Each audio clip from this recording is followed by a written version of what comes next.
Welcome to the Positively You podcast. I'm your host, Jessie Larson, and I'm passionate about helping you shift the way you think so you can create a life you're absolutely obsessed with. Each week, I'll be bringing you a guest or a thought that's going to help you feel more optimistic and equipped to take real action. Get ready to push past limiting beliefs, ditch that negativity, and start showing up as the best and most positive version of you. Girl, let's do this. Hey everyone, and welcome back to the Positively You podcast. I'm Jessie, and I'm so excited about our conversation today. We're going to dive into the topic of emotional eating a little bit with my guest here.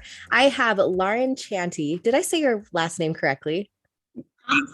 It's okay. It's totally fine now. Lauren Chante. Chante. That's much prettier than the way I said it.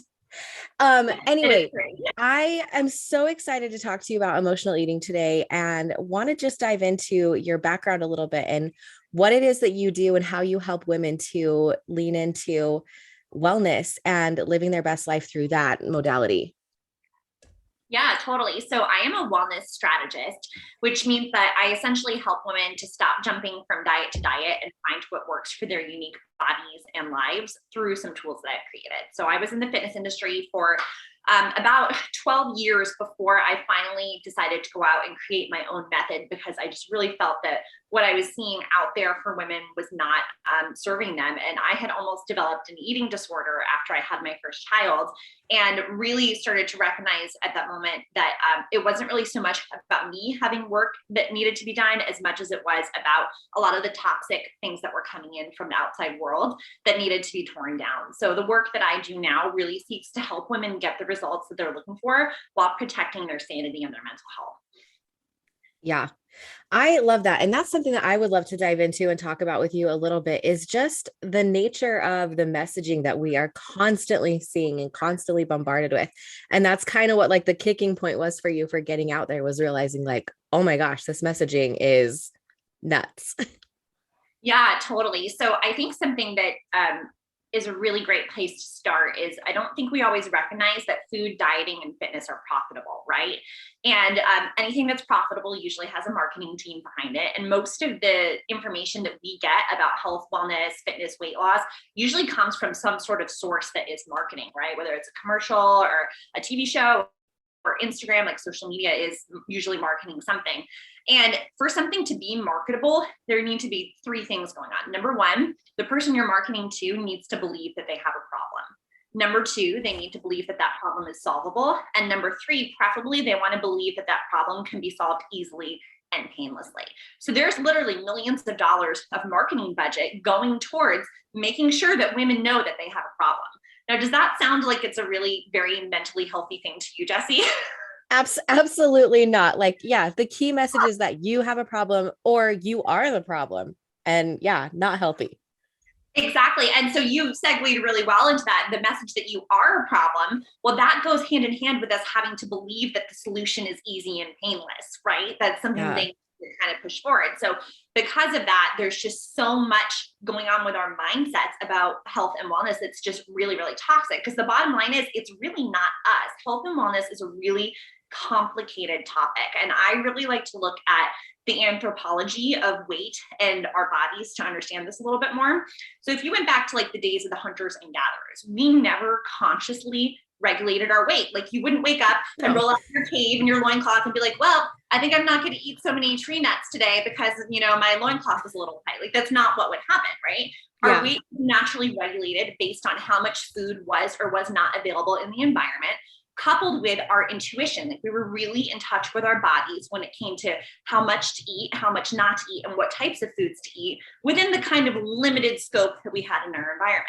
So we fast forward now to 2022, where we live in a really food-rich environment.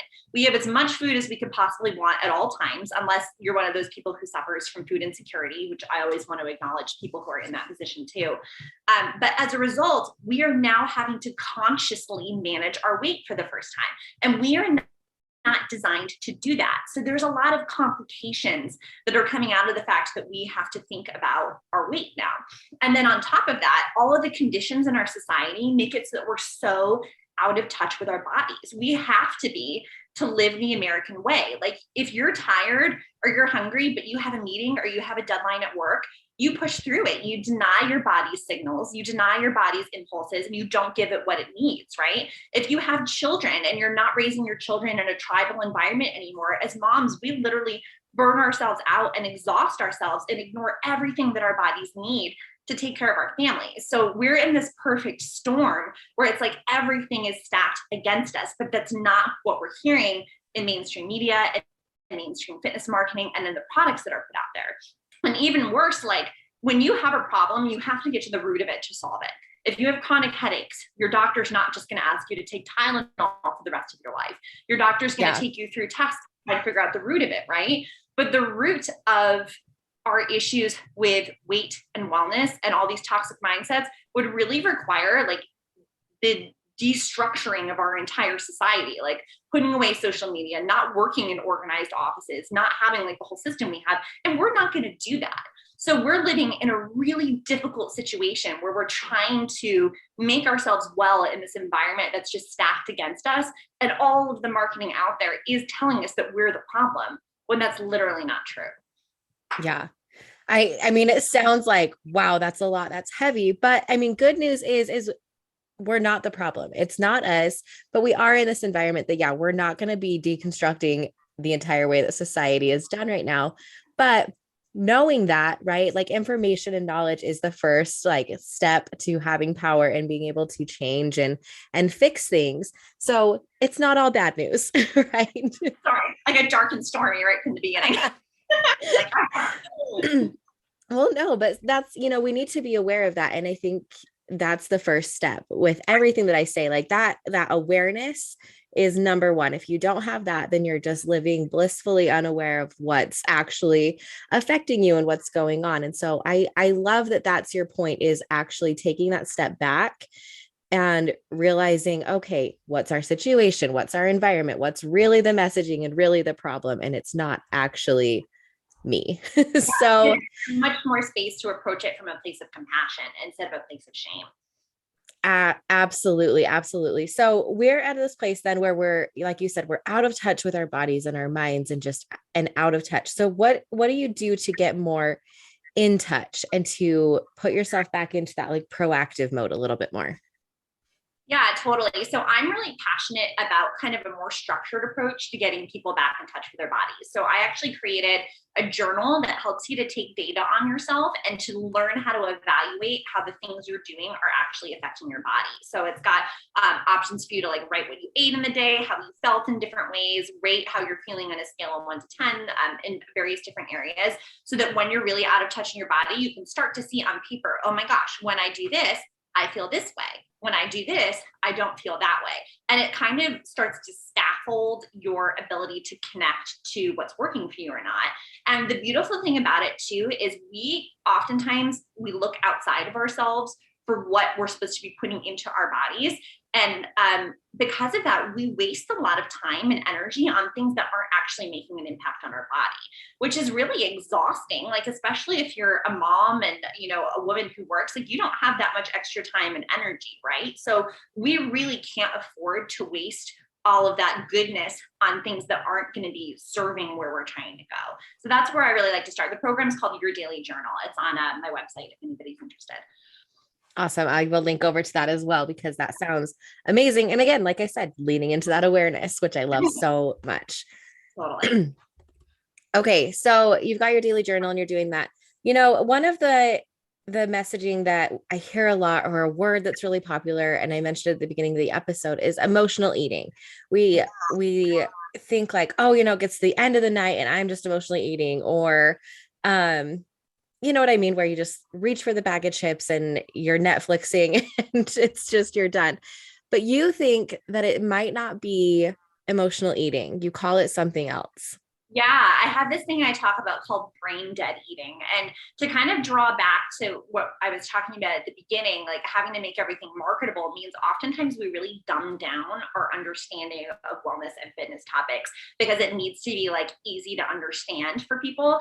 And so we oftentimes with the general public don't see people really diving into like the real corners of information and like the different innovative things because it's too complicated for people. So it doesn't really get to light. So I first came upon this idea of brain dead eating when I was reading a book by a woman who I love. Her name is Tanya Dalton. And in her book, I have this quote. Is it okay if I read the quote, Jessie? Absolutely. Okay? I saved it because I love it so much. She says that moment at the end of the day when you feel brain dead, that feeling is real. Your brain is literally running out of calories and simply can't function. It's not about willpower or discipline. Your brain simply has no gas left in the tank and no real desire to make good choices. Most times we aren't even aware we're low on mental energy and our brain continues working but starts to look for shortcuts. It does this in two different ways. One, it acts impulsively. In other words, it stops spending the energy needed to think through our actions. Or two, it does nothing. It simply chooses not to choose. Our perfectly rational brain loses its ability to make good decisions when we overload it with work. In a Stanford University study, researchers divided students into two groups. Group A had to memorize a 2-digit number, while Group B memorized a 7-digit number. After memorizing the number, they were asked to walk down a hall where they were offered 2 snack choices, a piece of cake or fruit salad. Students who memorized 7 digits were more than twice as likely to choose the unhealthy snack as Group A. When we give the brain extra work, in this case, simply 5 extra numbers to memorize, it gets overloaded and loses the ability to make good decisions. Isn't that like so powerful to see that small difference? And so something that the book's called The Joy of Missing Out, by the way. I realized I forgot to say that. But one of the things I think that we really need to talk about is that women often bear a huge mental load in the families compared to our partners. And like, I'm totally pro man. I love my husband. I love men. But like, this is very established in research on women's issues right now. So if you make a list of all the things that women are in charge of in a household compared to all the things that men are, even if women work outside the home, usually the woman's list is a lot longer, right? Yes. And it's that mental list too, that like invisible list. Yes. Yeah, like remembering the leprechaun trap that's going to be due on St. Patrick's Day and like making sure that the uniforms for sports get washed in time because you only have 2 uniforms for soccer. You know what I'm saying? Like, so we as women, we're conditioned to think that we're the problem, right? And then on top of that, we get to the end of the day and we're like, oh, I'm emotionally eating because I'm the problem, because something's wrong with me. Because no one's saying, no, you're emotionally eating because your brain is done, because you're literally carrying the universe on your shoulders for your family. And you know what? You get to be done at the end of the day. Your brain gets to be done. But let's call it what it is and stop putting shame on top of it, because that's not going to help us get anywhere. Amen. Like, there you go. You're released from that shame because it's that marketing. Like, you're the problem. You're emotionally eating. You don't have willpower, but it's the system that we're in that creates this whole problem. And then we just label it as you're weak. Totally. And then God forbid, if you're on a diet too, dieting makes you more likely to binge on things. That's just something we know about diets because your brain's preferred source of fuel is actually carbohydrate. So when you're on a diet, usually the first thing that people do is cut carbs, right? They cut down carbs either a little bit or they go all full bore and they go keto and the carbs are gone, right? Well, your brain is not so super happy about that. And so you very well may very likely at the end of the day, just your brain may really be shouting out for carbs because that's its preferred source of energy. But you're going to think to yourself, oh, this is my first day on a diet. I must just really be bad at this because here it is. It's my first day and I'm already craving a cupcake at 9 o'clock. But it's actually your body's natural physiological response. And researchers have found that having carbs in the evening can actually help to level out your hormone levels that regulate hunger. So like if you eat a carb in the evening on Saturday, on Sunday, your appetite might be more even because your hunger hormones are being regulated. But we're not conditioned to think that way. We're conditioned to think, oh, I'm bad or I'm naughty or I cheated or I'm not motivated enough. And that's just so damaging. Yeah. I mean, it's so interesting to hear all of this because there's just this damaging messaging that we've heard for so long that makes us just feel bad. Like, oh, I just can't do this. I don't have the willpower. And it's all of these things that really are not our fault. And you even mentioned,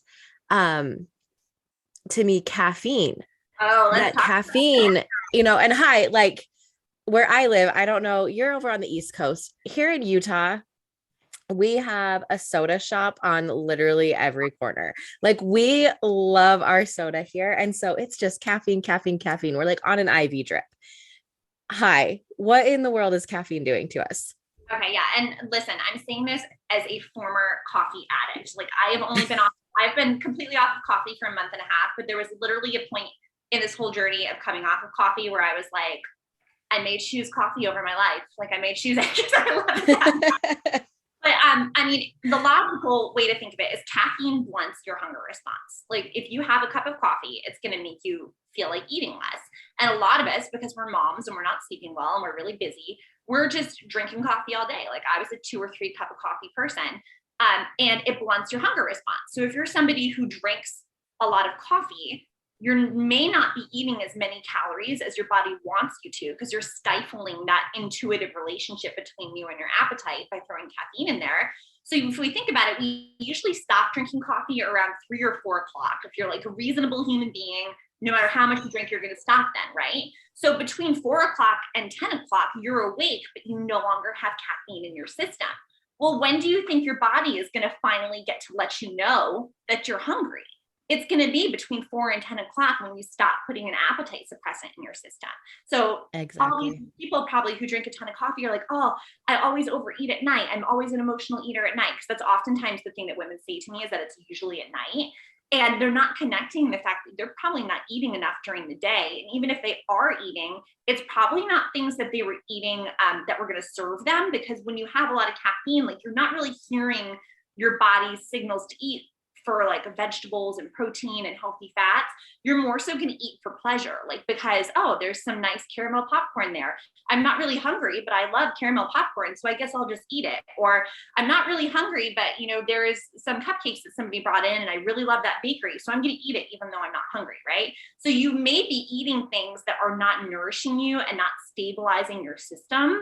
And like in your head, you think that you're eating, but you're really not satiating your body and you're not hearing about it until you stop the caffeine drip for the day. Yeah. Well, and then you've got that caffeine drip stopping right about 4 o'clock. And then we do dinner. And so you've been going all day. Your mind has been going. And I think you get the combination of the caffeine stopping. And also it's finally bedtime. The kids are finally gone. It's me time.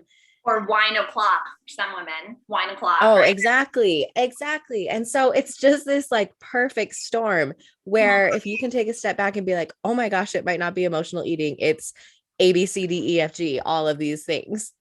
Well, and let's talk about like wine and drinking after kids go to sleep too, because I think a lot of us forget that alcohol lowers your inhibition. So if you're already at a point where you're brain dead, and we just heard in that quote from Tanya Dalton that your brain loses inhibition, you lose ability to control your decisions when you're brain dead, then we add some alcohol into it, which is going to lower your inhibition further. And then we add on the fact that you've been suppressing your appetite for the whole day with either caffeine or choosing the diet. Like this is just, it's like, who wouldn't overeat? Who wouldn't? Yeah. It would be like so hard not to. Oh, exactly. I mean, so good news, like you're not alone. This isn't, if this is you and you're like, I think a lot of times we put so much shame around emotional eating and it's such a secrecy thing. And I need to like, it doesn't, yeah. So like, welcome to the club. You're not alone. And also it's not your fault. Mm-hmm. And now that you know all of this information, what are the next steps then? If you're like, oh, okay, like it's not that I don't have willpower. It's not this, it's my environment. It's the messaging. It's all of these things that we've touched on. Where do you take your clients next? Yeah. So this whole mindset overhaul is just amazing because it frees up your mental energy to stop like wasting it on all these toxic mindsets and to start taking in new ways of doing things, right? So once we tear down these toxic mindsets, I really try to build people back up with ideas that will be good for them. So we talk a lot about like, okay, now that we have a realistic understanding of what is really going on in the world, let's talk about how things should be done, right? So we talk about the psychology of habit change, because what I'm really passionate about is not just having like a meal plan and overhauling everything at once. I'm passionate about doing small habits over time. And the reason I am is because the number one key to lifelong wellness is consistency. And the reason a lot of people struggle with consistency is because life has good times and bad times. And when we get to those bad times, many of us are ill-equipped to get through them without losing our wellness routines, because our wellness routines are just too energy intensive for us. Like, we have to meal plan, we have to weigh our food, we have to put it in Tupperware, like all this stuff that's just really super involved, right? Yeah. And then you get to a point where maybe you have a sick kid, or you have a parent who's aging, or like your spouse loses their job. The first thing that's going to go out the window is that time intensive, energy intensive management of your wellness. So what I'm really passionate about is resetting your autopilot. That means the things that you do without even thinking about it. Like, I always joke, when I go to the grocery store with my 3 kids, my brain cannot think, because I'm like, oh my gosh, the 3-year-old's going to knock the jar off the shelf. The kids are hitting each other with a cardigan. My 6-year-old's running away. Like, I can't think at the grocery store. If there was a list, it will be on the ground somewhere in aisle 2. And I am just like putting in from memory what I need, right? But the beautiful thing is, because I've reset my autopilot habits, I always leave that store with the things that serve me. And when we go to the refrigerator, if you've reset your autopilot habits, you could be on the phone in the middle of a meeting with kids tugging at your legs, trying to get you to do something, but you will eventually automatically search and take out something that serves your body from the fridge with no extra mental energy expenditure. And that is what really gets us through the peaks and valleys of life without losing our wellness routine. So that's what I'm so passionate about working on with my clients. Yeah. Which I love so much. That is what I'm all about. Like that small, break it down so that, yeah, when life does hit you, you've got that like bare minimum baseline to kind of like, okay, I can't do the full throttle thing, but like, this is where we like live. This is where everything is set up. And so I love that so much. So do you have like a couple of things in your back pocket that are like, okay, this is a good example of where to start, of what a small start would be? Yeah, so definitely that first step I talked about with getting in touch with what's actually working for your body. That's the first step, so that you're not doing things that waste energy. And then after that, the next step that we move into is really learning about the science of habit change and like how to apply it to your life. And I could not even touch the surface of it on a podcast, sadly, because it is so much information. But a great book to start with is Atomic Habits. I love that one by James Clear. It's a great book if you just want a book to read. Yes. Other than it was that, that was for my book club in January. So yeah, we're on the same page. And then my wellness coaching program is called Cracking the Wellness Code. And I specifically apply not just James Clear's methods, but a lot of other psychology about wellness and habit change to wellness in that program. So literally telling you how to choose what to change, when to change it, why to change it, what to do if it doesn't work. Like, it's all laid out in there. It takes honestly like a good 6 weeks to teach it. So I wish I could go into more detail about it. No, that is awesome. And, I love being able to point people to awesome resources. So if this is like resonating with you, where you're like, yes, this is what I need, this is where I need to jump in. That's why I bring on the experts. That's why I bring on the people who are passionate about the things that they teach. And so I love that that's something that you have to offer. And I will have a link in the description notes and over on my podcast or over on my website to be able to get to you over there. Besides that, are there any other offerings that you offer, or where can people come to find you and to find out more and follow you and get all of your tips and all the things? Well, I put together a little checklist and like journal prompt for this particular episode for you guys who are listening. So you can really like take what we talked about and dive into it and apply it to your own situation. So you can get that at laurenchante.com/positively-you. That spelling is LaurenChante.com. And then you can put your email address and get that as a download. I think it's pretty awesome.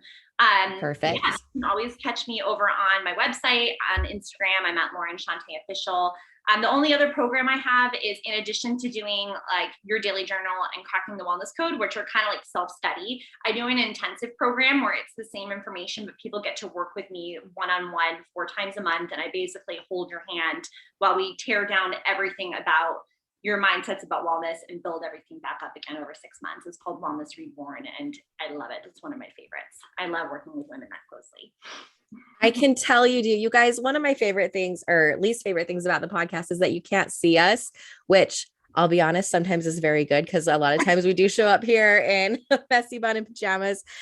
But when I get to interview someone and ask them the details about what they do and your face just lights up, like I know that this is what you are so passionate about and about seeing that change in women, the women that you're helping and getting them to a place where they're not reading into all of that toxic messaging anymore and they feel good and they're living and they are eating well and they're supporting their bodies and they're just happy and positive and feeling good. I can tell so much that that's what you're so passionate about. And so if this is, if you feel that release, that freedom from emotional eating, that it's not your fault, that it's not, we've mentioned a willpower thing or a motivation thing, or I just can't stick to this.